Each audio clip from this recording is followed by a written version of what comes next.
Hey guys, selling items on Temu is very easy to do. Today I'm gonna show you how to do it. First of all, you need to open up Temu in any web browser. Make sure that you are logged in to your account. After you are on your Temu homepage, you need to scroll down to the bottom. From here, you need to select Sell on Temu on the Help section.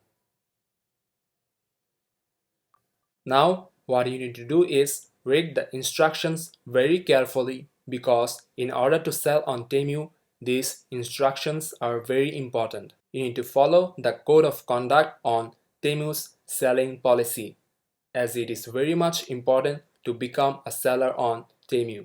You need to know the sellers cannot sell any item that are restricted or prohibited by any means.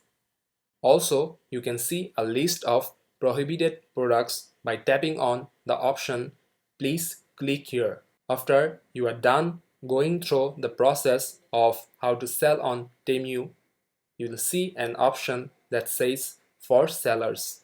From there, you will see an email that says seller@temu.com.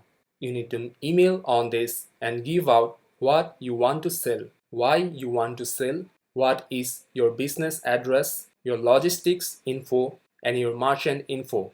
After providing all your details, you need to submit it. And then Temu team will verify your details, and after that, you will be registered as a seller on Temu. Also, if you need any more details about becoming a seller, you can tap on Contact Us from the bottom, and after that, the Temu team will reach out to you.